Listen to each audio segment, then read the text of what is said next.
Welcome to NC State. I'm Dr. Melissa Ramirez, and I'm a molecular microbiologist by training. My background is in tuberculosis research, and my first job out of graduate school was at the CDC, the Centers for Disease Control and Prevention, in Atlanta, Georgia.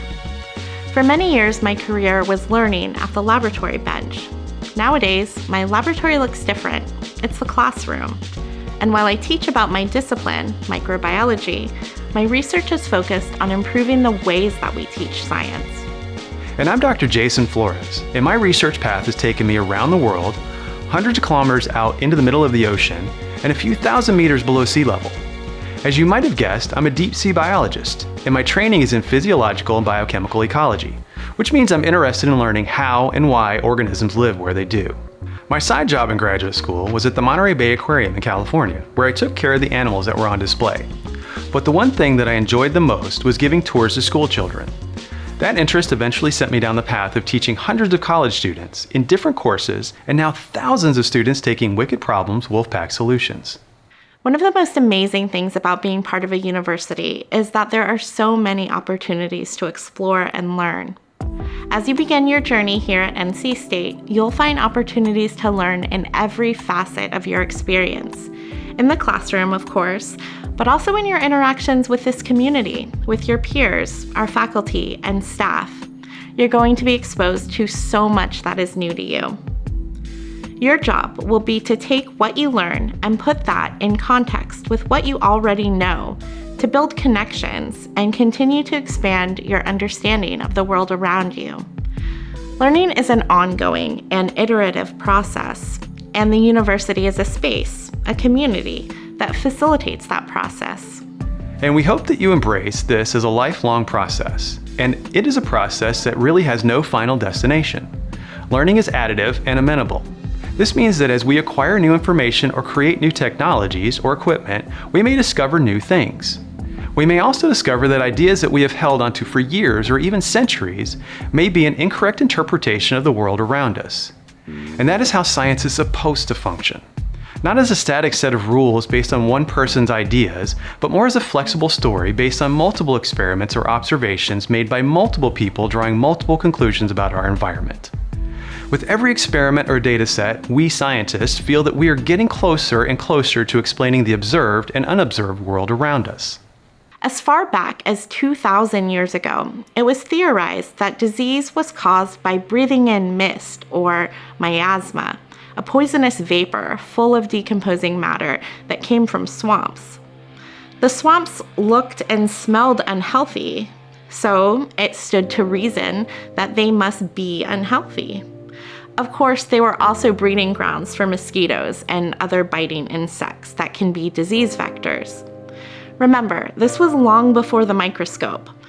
Although the miasma theory of disease was accepted for hundreds of years, the ancient Roman scholar Varro predicted the existence of certain minute creatures which cannot be seen by the eyes, but which float in the air and enter the body through the mouth and nose and cause serious diseases. You see, Varro had an idea, but he lacked the tools to fully explore his ideas. It wasn't until the invention and perfection of the microscope many hundreds of years later that allowed scientists not only to discover these cavorting beasties, but to then figure out that they were responsible for many human diseases. It required a big shift in perspective to begin considering a microbial world. But eventually, the miasma theory was discarded in the 1800s in favor of the currently accepted germ theory of disease. A little over 40 years ago, most of the deep ocean was thought to be covered mostly by mud, and then scientists using a crude submersible discovered hydrothermal vents with billions of thriving organisms. Now we have not only discovered other new deep-sea habitats, but that discovery helped scientists expand their search for life on other planets by considering habitats we believed were uninhabitable. The structure of DNA was determined in the 1950s, and in the decades following, we figured out that most of the DNA strand is not involved in making proteins, but in directing the processes that make the proteins. We used to call that part of the DNA junk, but we've recognized that that was a mistake, and now we have a greater appreciation for its role. In the 2nd century AD, the mathematician Ptolemy developed mathematical models for planetary positions in the solar system, but believed that Earth was at the center of the universe and that the Earth didn't rotate around the sun, but that it was fixed. In later centuries, Greek, Roman, Indian, Syrian, Iranian, Persian, and Italian astronomers and mathematicians added to the data that eventually led, in the 1500s, to Nicholas Copernicus, from what is now Poland, to formally propose the idea of heliocentrism, with the Earth and other planets revolving around the sun. As scholars, we like to observe and measure things that we see. Sometimes we use tools like microscopes, submersibles, and satellites, and sometimes we have to invent new equipment to answer the questions that we have. Sometimes we mislabel things, like junk DNA, and sometimes we just plain miss things and don't know we are missing something until we create new equipment or technologies change. All of this means that as our perspectives change, so do our views of the world.